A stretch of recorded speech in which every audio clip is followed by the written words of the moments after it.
প্রিয় শিক্ষার্থী এবং অভিভাবক বন্ধুরা, তোমাদের সবাইকে জানাচ্ছি আন্তরিক শুভেচ্ছা অভিনন্দন। আজকে আমরা যে টপিকটি নিয়ে আলোচনা করব সেটি হচ্ছে এসএসসি প্রস্তুতি 2026। আজকে আমরা বিষয় পদার্থবিজ্ঞান, বোর্ড হচ্ছে দিনাজপুর এবং সংক্ষিপ্ত প্রশ্ন নিয়ে আজকে আমরা আলোচনা করব। অত্যন্ত গুরুত্বপূর্ণ, ধৈর্য সহকারে সম্পূর্ণ ভিডিওটি দেখার চেষ্টা করবেন। যে কোনো 60টি প্রশ্ন থাকবে, যে কোনো 5টি প্রশ্নের উত্তর আপনাদেরকে দিতে হবে। প্রতিটি প্রশ্নের মান হচ্ছে 2 করে। প্রিয় বন্ধুরা, আপনারা যদি এই পিডিএফটি আপনারা নিতে চান তাহলে আমাদের স্ক্রিনে যে হোয়াটসঅ্যাপ নাম্বারটি দেখতে পাচ্ছেন এই হোয়াটসঅ্যাপ নাম্বারে যোগাযোগ করবেন, অথবা কমেন্ট বক্সে দেওয়া থাকবে, সেখানে আপনারা যোগাযোগ করবেন। আমরা কিন্তু আপনাকে হোয়াটসঅ্যাপে এই পিডিএফ সাজেশনগুলো দিয়ে থাকব। এখন আমি তোমাদের মাঝে দেখাবো এখানে পদার্থবিজ্ঞানের যে সংক্ষিপ্ত প্রশ্নগুলো সেগুলো। এখানে এক কথায় প্রথমে যেটি রয়েছে, মন্দন লব্ধরাশি কেন, এই প্রশ্নের উত্তরটি অত্যন্ত গুরুত্বপূর্ণ।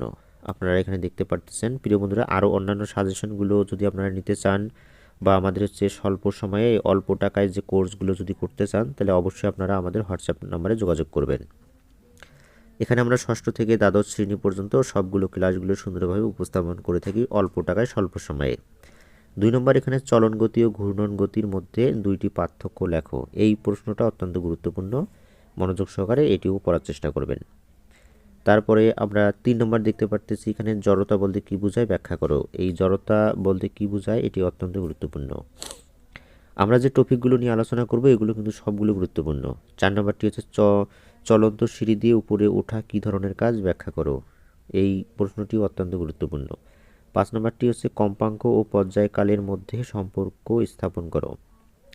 তারপর আমরা 6 নম্বরটি আলোচনা করব, আমরা যে কোনো তরঙ্গ দৈর্ঘ্যের আলো দেখতে পাই না কেন, এটিও অত্যন্ত গুরুত্বপূর্ণ। তারপরে 7 নম্বরটি হচ্ছে 10 কুলম্ব আধান বলতে কি বুঝো। প্রিয় বন্ধুরা, আজকে আমরা যে টপিকটি নিয়ে আলোচনা করলাম আপনারা অলরেডি জেনে গেছেন, পদার্থবিজ্ঞান। এরকম এক কথায় সাজেশনগুলো পেতে আপনারা আমাদের হোয়াটসঅ্যাপ নম্বরে যোগাযোগ করবেন। আমরা আপনাদেরকে এই হোয়াটসঅ্যাপে আমরা পিডিএফগুলো দিয়ে দেব, এবং যে ক্লাসগুলো আপনারা বুঝতেছেন না, গণিত বলেন, ইংরেজি বলেন, সেগুলো স্বল্প টাকায় অল্প সময়ে কোর্সগুলো করতে আমাদের হোয়াটসঅ্যাপ ইমোতে যোগাযোগ করবেন। নতুন বন্ধু হলে অবশ্যই আমাদের চ্যানেলটি সাবস্ক্রাইব করবেন, ফেসবুকটি ফলো দিয়ে রাখবেন। সবাইকে ধন্যবাদ, সবাই ভালো থাকবেন।